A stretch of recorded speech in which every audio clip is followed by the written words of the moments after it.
The NFL season is just over a month away, so I wanted to go through and rank each team in each division, and so today we're going to start that series with the NFC North. But before we get into the video, I wanted to take a second to ask you to please subscribe to the channel and ring the bell for notifications. Really helps us out. If you're a fan of the NFL, you'll love this channel as we release multiple NFL-related videos every Tuesday and Friday all year long. Now, let's get back to the video. So we're going to start off the NFC North with the Chicago Bears, and if anyone watched my streams last year, you know that I did not have a high opinion of the Chicago Bears. I, at least for the first half of the season, believed the Chicago Bears were the worst team in the NFL and would go down with the worst record in the NFL. Now, they didn't end up being that great. I think they had the 9th worst record in the NFL, finishing 7-10, and they weren't quite the worst, even though they got the first overall pick because of the Carolina Panthers being the worst. But the Chicago Bears still had some issues in 2023. Now, the second half of 2023 was much better for the Chicago Bears after they made a trade for Montez Sweat, who really helped to turn their defense into a formidable unit, along with Jalen Johnson, who was one of, if not the best cornerbacks in the NFL in 2023. However, even with their defense improving thanks to that trade, their offense still wasn't anything special. Yes, they had Cole Kmet and DJ Moore, but Justin Fields was not, and I do not think is, a solid starting quarterback in the NFL. I think he's a low-value starter and a high-upside backup at best. And so having him as your go-to number one quarterback was not good enough for the Chicago Bears offense to be very good in the NFL. That being said, this offseason, they added Keenan Allen with a trade, they drafted Caleb Williams first overall, and they drafted Rome Odunze 9th overall. You add in those three players in skill positions to that offense, and all of a sudden, if Caleb Williams is a hit like we all expect him to be, then all of a sudden the Chicago Bears have a very formidable offense to go alongside a fairly good defense, which means that they should be a much improved unit in 2024. Now, I do believe the Chicago Bears still do have areas to improve on. I think their offensive line can have some improvement. I think while they have some top-end guys on their defense, they still have a lot of defensive positions that can be improved upon. But this is a team that 2 years ago was the worst team in the NFL. So the fact that they have already a team that looks to be somewhat competitive is reassuring for Bears fans and shows that the team is moving in the right direction. So, what's my prediction for this team? They finished 7-10 last year. I think they will improve on that record and finish 9-8 in 2024. I think that 9-8 is a solid record, and in the NFC will be good enough to compete for a playoff spot. I think the Bears are also buoyed by the fact that finishing so low in their division in 2023 will allow them to have much easier matchups than some of their divisional opponents will have during their season's run. But even with that, the Chicago Bears are a good, if not great team in 2024, in my opinion. And if Caleb Williams goes and does what CJ Stroud did, then all of a sudden this could be a double-digit win team easily. Next up, we have the Detroit Lions. And the Detroit Lions had the best record, at least in my lifetime, that this team has had in 2023, going 12-5, finishing tied for first in the NFC for the best record, along with the Dallas Cowboys and the San Francisco 49ers. If you compare the 2023 and 2024 iterations of the Detroit Lions, there hasn't been much negative turnover for this Lions team. They lost a couple of offensive guards that they have replaced, and they lost Cam Sutton due to some weird criminal activity, but cornerback was already a position of need for the Lions even before they got rid of Cam Sutton, and they did address that through free agency with guys like Amik Robertson, as well as through the draft with the first and second round pick being Terrion Arnold and Ennis Rakestraw. This team looks significantly better going into the 2024 season than they did going into the 2023 season, where they were already one of the best teams in the NFL. If you look at the odds, the Detroit Lions have the 4th best Super Bowl odds as of today, only behind the Kansas City Chiefs, San Francisco 49ers, and Baltimore Ravens. That's pretty good for any team to be that highly rated, and so the Detroit Lions are definitely a team on the rise, even though they did go 12-5 last year. Now, the one downside for the Lions is the fact that finishing first in their division means they have significantly tougher matchups than they would have finishing lower in their division in 2023. It means that their non-common opponents with their divisional rivals are going to be the Tampa Bay Buccaneers, the Buffalo Bills, along with the Dallas Cowboys. While I think the Detroit Lions could well beat every single one of those teams, I will also say with that the Detroit Lions are going to have a tough time with most of those teams. They're not free wins. And every time you don't have a free win, you're eventually going to stack up some losses on non-free wins, even if you're expected to win those games. And so even though I think the Detroit Lions are significantly better than they were in 2023, my prediction is that they stay at 12-5 in 2024, primarily because the improvement of the team overall is going to be offset by the increased strength of schedule that the Lions are going to have in 2024. The third team in the division is the Green Bay Packers, who are one of the hardest teams to predict going into the 2024 season because of how much variance they had in the 2023 season. If you take the second half of the Packers season, they were one of the best teams in the NFL during this time. And then in the playoffs, they beat the 12-5 Dallas Cowboys. They barely lost to the 12-5 San Francisco 49ers, who went all the way to the Super Bowl and barely lost to the defending champion Kansas City Chiefs. And so the Packers are a really good team if that's what you expect them to be in 2024. However, that was really only a 9-game run that the Packers had that showed that they were worthy of high praise going into the 2024 season. If you take the first half of the Packers season in 2024, then this team was mediocre at best. Jordan Love was turnover prone, didn't have a high completion rate. He was able to get touchdowns, but again, that was more so pasting over the fact that he was throwing interceptions and low completion percentage. At least at the end of the day, the big question for the Green Bay Packers is, what version of Jordan Love are we going to get? Obviously, the Packers believe that we are going to get the latter part of the season Jordan Love, given the fact that they agreed to a contract with him for $55 million a year, making him the highest paid quarterback in the NFL.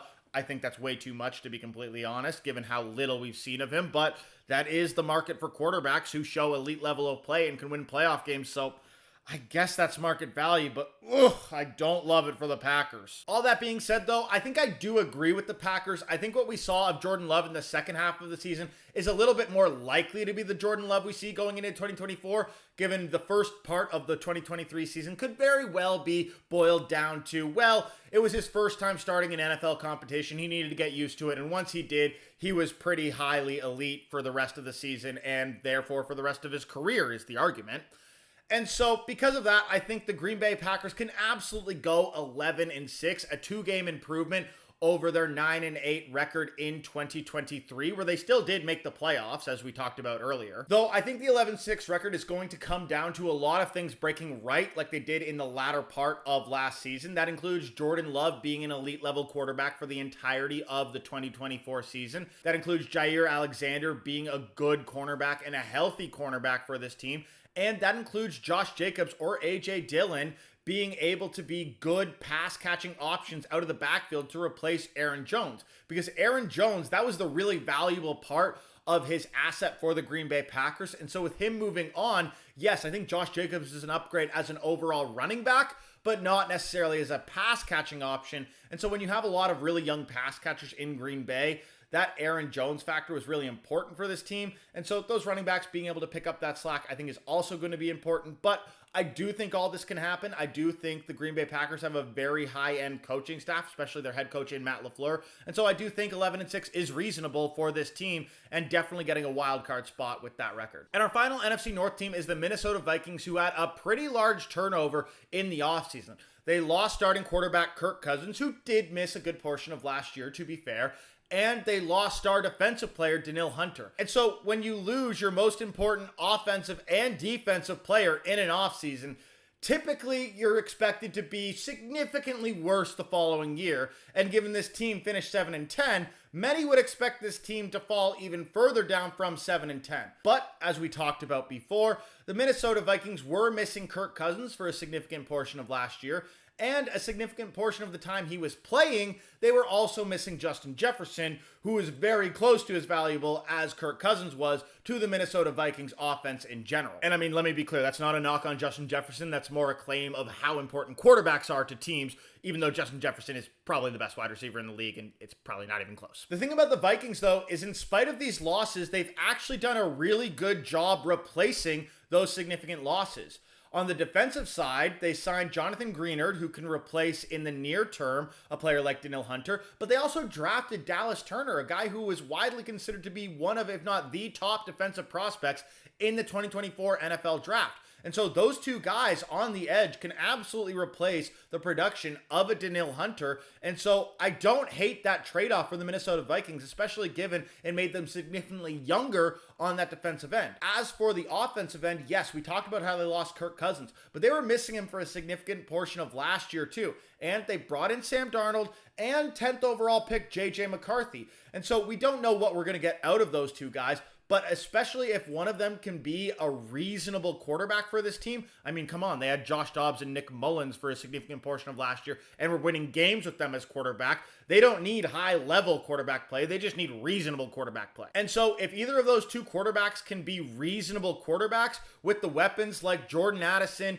Justin Jefferson, and eventually TJ Hawkinson once he comes back from injury, this offense could actually be quite good along with a very solid defense. And so this team really isn't a team that's looking to tank in 2024. They could be a competitive team and could get wins off of anybody in the NFL in the right circumstance. I mean, let's remember last year, they beat the San Francisco 49ers on Monday Night Football. That was pretty damn impressive for this Vikings team, especially given they hadn't been playing very well up until that game. And so my prediction for the Minnesota Vikings is that they finish at 7-10, same record they had in 2023. Again, they lost a significant number of assets that's always going to hurt a team. But I think they did a really good job replacing those players. And this was a team I expected to be very much so on the downswing for the next couple of years while you had the Bears, Lions, and Packers rising. But given how well their offseason went, I'm actually a little bit more bullish in the near term on the Minnesota Vikings. I don't think they're really going to be competing for a playoff spot in 2024, but I think 2025 and beyond, they absolutely could. And so we could have a situation where every team in this division in a couple of years is going to be very competitive, very similar to the AFC North and what they're like currently. And so here's a final breakdown of my standings for the NFC North in 2024. I think the Lions will win the division title for the second straight year, but I don't think it will be enough to get the number one seed in the NFC, so they won't get that first round bye. The Packers at 11-6 likely finish in that first wild card spot, being one of the teams that'll probably go against the winner of the NFC South. Let's be honest, that division is trash. The Bears, I think, will be in high competition for that final wild card spot. Looking at a lot of the teams that were fighting for that final wild card slot last year, I mean, the Green Bay Packers got it with a 9-8 record, and I don't think the NFC is that competitive in 2024, at least compared to the AFC. And so 9-8 could definitely be good enough for the Bears to sneak in, and if they manage to get more wins than 9, then yeah, they're almost definitely getting a wild card spot. And the Minnesota Vikings fall in at the lowest record in the division, but they're still not a bad team. They're definitely one of the best fourth place teams in any division in football, but they're still going to have a losing record. They still got really tough divisional matchups, and they will be a team that in future years I think will be much more competitive, as this division could well in 2025, 6 and 7 be a division that has every team with winning records. Heck, even in 2024, that's not outside the realm of possibility for this to become the second division ever after the 2023 AFC North to become a division with every team having a winning record. But that's it for today's video. We'll be continuing this series going through every division in the NFL, so you don't want to miss your team and you don't want to miss the preview of what we expect to happen during the NFL season. Either way, I hope you all enjoyed. If you did, leave a like and comment down below. Help us out, help us grow. Either way, I'll see you all next time. Peace!